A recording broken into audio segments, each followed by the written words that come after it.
Jutte.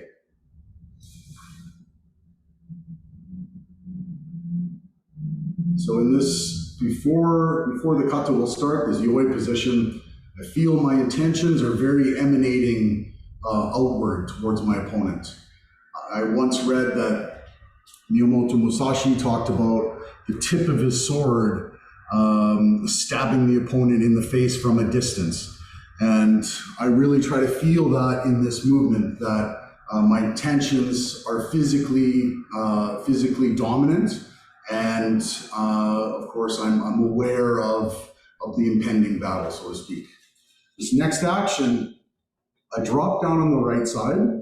So I feel that immediate vertical drop as I release the arms. So release the arms in a burst of energy. Slowly controlled movement to the end. For myself, this is the macro version of this technique. So te kubi, maki, otoshi. So I feel that, again, it's the macro version of it. It's interesting enough to explore to the maximum. So if we looked at the opposite, we looked at the micro version, of course the body would come in, there would be more of an internal tension, and the hand would be closer to the hip. So again, two different ideas exploring the limits of that technique. In this next sequence, I'm trying to trust my center, and driving it to the left side. So my arms will modulate to the speed that's dictated by my center. So in this movement, I open up immediately and close. So for myself, I try to gain inspiration from the feeling or the flight of a bird. So for a bird that's taking flight, they will open up their wings and immediately close to lift off the ground. So in this movement, even though I'm not vertically rising, I'm feeling that release. So that immediate release, but closing to the finish. Again, dictated by my center as I drive in. This next action, I turn clockwise. I push down. I trust the springiness of my left side as I drive in. Next action, again, I always try to succumb to the centrifugal force. So what I want from here is that I want a quick action with the hips, but I want my limbs to come off of that rotation. So from here, I drive in, as I come around, making sure that my body mass is in towards the target.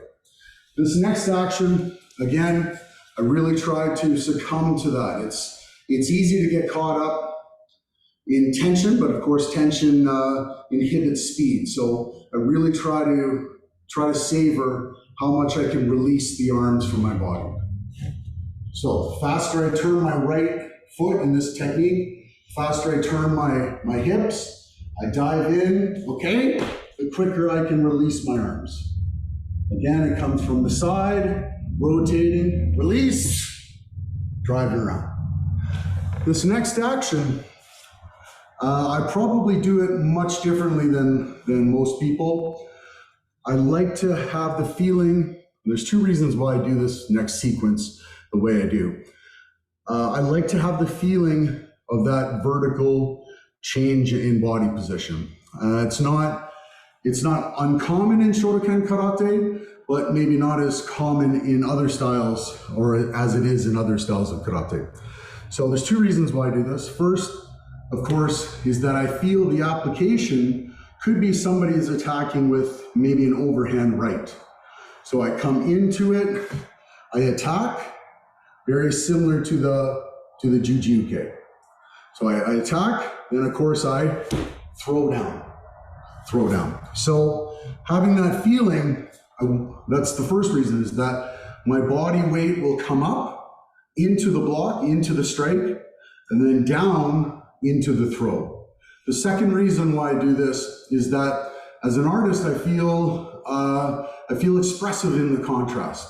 So I want to be able to contrast fully, okay, the technique. So full expression coming up and then dropping down. So as I come across, my intercostals will stretch up. Then from here, my lats, I automatically slash down. My lats will engage. Okay, I drive to the side. Next movement from here, okay, Yama Gamai. So from here in this technique, Yama Gamai, of course, is the position is very similar to the kanji, or how the kanji would be written. We see in different kata, Yamazuki and Masadai, of course. So we see this technique in different Shotokan Kata. So we see how versatile it is in different forms. From myself in this next sequence of actions, I really try to maintain a temperness in my sides. So meaning that temper, okay, as if you were a blacksmith, would mean that, okay, you want your blade to be tempered. So if the blade loses its temper, it becomes brittle, becomes too hard. And of course, I want to maintain a temper, okay, in my sides, so it can be flexible, but still sharp. So in this next sequence of movements, I don't hold back my upper body. I allow it to come into the movements. So rotating on the right ball of the foot, driving in. Next movement, same thing, left ball of the foot, driving in. Last one. T. I rise up with dignity, composure, and finesse. The next series of actions, it's 2 upper body movements with 1 step. So I feel when I do this movement that I really want to trust the body to support me. So many people do this in this technique that the limbs will slow down because of the body. For myself, I want the limbs to speed up. They're modulated by the speed of my legs. So as I drive in, right side will balance me, and I hurl myself in the other direction. As I come up to the next technique, my leg rises, dropping down, in. So in that movement, and I think it's something that we need to explore fully in our Shotokan Karate, is that the limbs, upon advancing towards our opponent, our limbs are always active. So as the leg comes across or comes around, the contemporary version is that some people just come up directly. I want my leg to come around because it could be ashibarai. It could be to impede the forward movement of my opponent, or just give me the opportunity against an aggressive attacker. So this next sequence, same thing. Try to press down with my body. Okay, swing the leg around, driving in, and dropping down and in. So in that movement, again, I want to have more of a speed with my upper body. A speed with my upper body.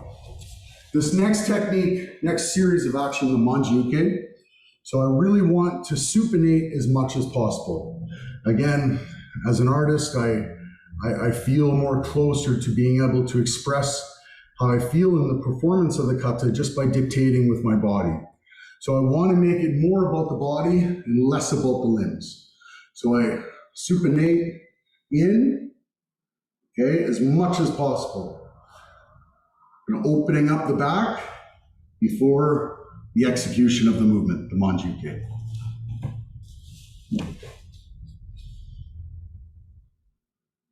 Driving around, cut around. Next movement from here, I want to cut around with the left side, free up the left leg as I drive back. From here, driving in, Agyuke.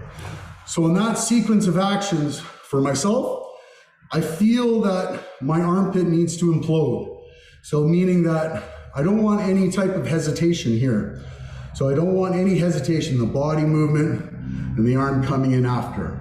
So immediately I want to release, prepare for that technique. This next movement, really throwing my right side forward into it. Right away from here, the right heel stays. I float around, dropping in. So that movement, again, what is light becomes heavy. What is heavy sometimes becomes light. So the mechanics of our Shotokan. So as we move, as that right leg just moved in, it was free, it was light. Now it becomes heavy and supportive. So the right heel will stay. I spin the body, prepare with the right hand. Left side is very floating as I drive in. Floating means dictated, or how I feel that it's dictated by the right side. This next movement, Yoriashi, I slide in, okay? My feeling is very assertive as I do it. So assertive action, and I can't take any opportunity to hit too late.